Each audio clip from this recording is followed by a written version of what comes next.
Gold trusted gold buyers మీరు తాకట్టు పెట్టిన బంగారాన్ని విడిపించి ఈ రోజు ఉన్న మార్కెట్ ధరకు కొనబడను. నమస్కారం, వెల్కమ్ టు ఐ డ్రీమ్. ధర్మ మార్గం విత్ విజిత కార్యక్రమానికి స్వాగతం. ప్రస్తుతం మనతో పాటు ఉన్నారు శ్రీ లక్ష్మీ నరసింహ ఉపాసకులు, ప్రముఖ ఆధ్యాత్మికవేత్త శ్రీనివాసుల అనంతరామ శర్మ గారు. ఇప్పుడు వారితో మాట్లాడి మరిన్ని విషయాలు తెలుసుకుందాం. నమస్తే అండి. నమస్కారం అండి. నరసింహారావు. చాలా వరకు అంటే చూస్తూ ఉంటాం, కొంతమంది ఇళ్లలో అంటే పిల్లలు పెళ్లి వయసు వచ్చినా కూడా అసలు వృద్ధిలోకి రాకుండా అంటుంటారు, అవరగా తిరుగుతున్నారు, బేవర్స్గా ఏ పని చేయకుండా అన్నట్టుగా చాలామందిని చూస్తూ ఉంటాం. తల్లిదండ్రుల అంటే ఇబ్బంది వచ్చేసరికి అరే పక్కన అంటే పలానా వాళ్ళ ఇంటి పక్కన వాళ్ళే కావచ్చు, చుట్టాల్లో కావచ్చు, వాళ్ళ పిల్లలు చూస్తే మంచిగా ఏ టైంకి అవ్వాల్సినవి ఆ టైంకి అవుతున్నాయి, మంచిగా చదువుకున్నారు, మంచి జాబ్ వచ్చింది, టైంకి అంటే పెళ్ళి కూడా సెట్ అయింది, కానీ ఎందుకు మావాడికే ఇట్లా అవుతుంది, చెప్పిన మాట వినట్లేడు, అంటే దోస్తులతో తిరిగి పిచ్చి పిచ్చి వ్యవహారాలు చేస్తున్నాడు, ఇలా అని చెప్పి చాలామంది బాధపడుతూ ఉంటారు. అలా ఉన్న వాళ్ళు ఏదైనా పరిహారం చేసుకున్నా, ఏదైనా ఆరాధన చేసుకున్నా మంచిగా వృద్ధిలోకి వచ్చే అవకాశం ఉందా? తప్పకుండా ఉంది. ముఖ్యంగా ఏంటంటే మనము ఎదుటి వాళ్ళని చూసి మన పిల్లగాడు ఎట్లా అని బాధపడుతున్నాం, కానీ మన పిల్లగాడు ఎట్లా అనేది బాధపడట్లేదు. పోల్చుకుంటున్నాం అంటారా? అంతే, పక్కన వాళ్ళని చూసి పోల్చుకుంటున్నామే కానీ మన పిల్లగాడి పరిస్థితి ఏంది అనేది ముందు మనం బాధపడట్లేదు. అది ఎక్కడ ఎప్పుడు పడాలి అంటే పిల్లవాడి పసితనం నుంచి ఆ బాధపడాలి.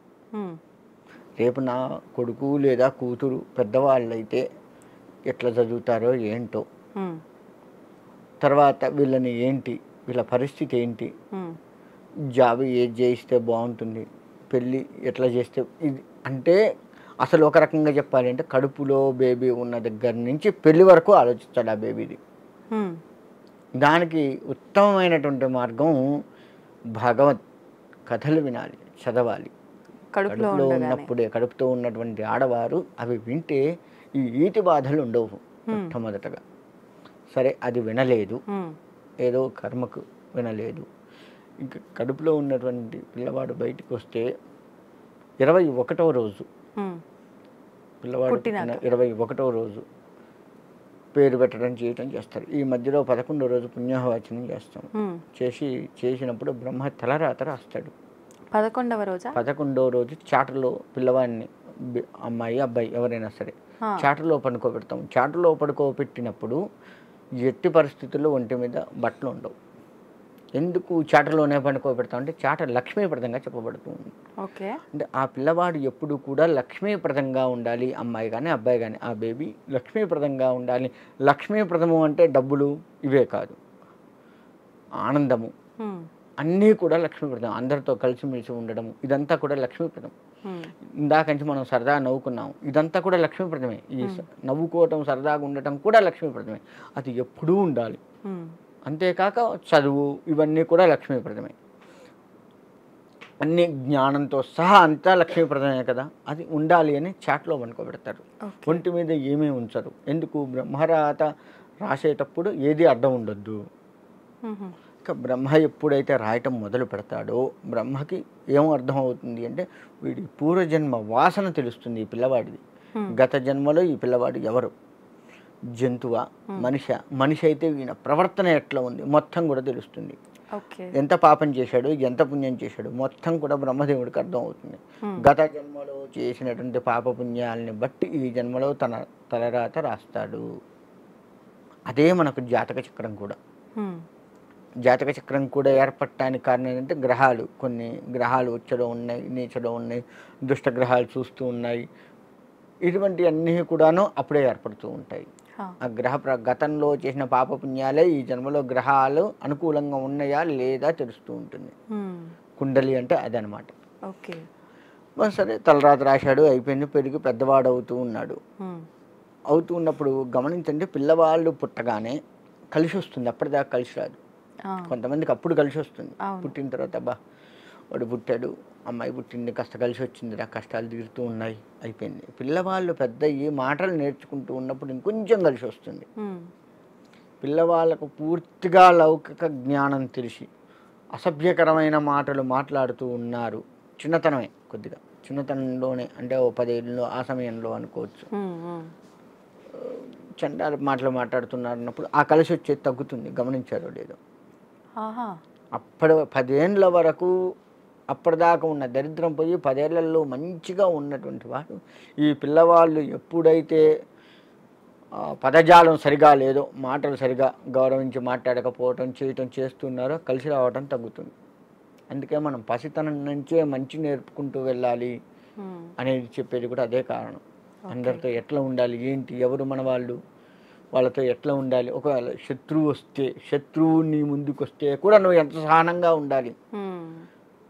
వాడు కత్తి పట్టుకొని వచ్చాడు చంపడానికి, అయినా కానీ నువ్వు సహనంగా ఉండి నీ టాలెంట్ చూయించి వాడు కత్తి కింద పెట్టేటట్టు చేయాలి. ఇటువంటివన్నీ కూడా మనం పిల్లవాళ్ళకు నేర్పాలి, ఓర్పు నేర్పాలి.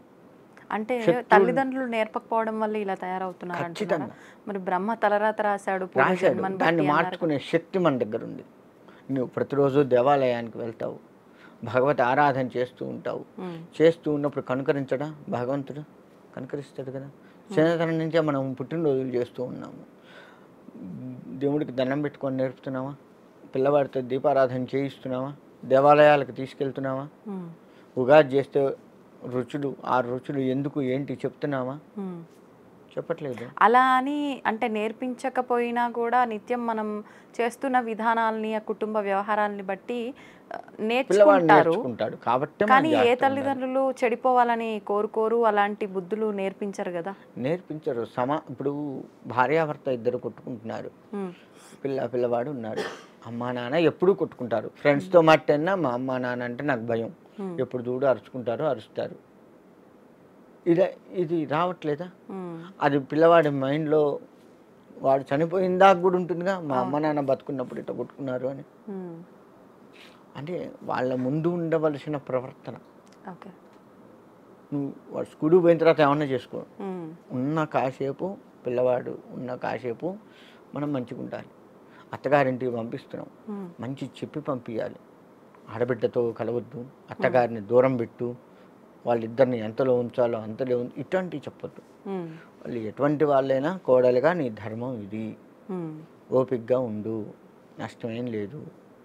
వాళ్ళని మంచితనంతో వాళ్ళని మార్చుకో, నీకు అనుకువగా మార్చుకో అని చెప్పి వాళ్ళు నీకు మారినా నువ్వు అనుకువగానే ఉండు వాళ్ళతోటి.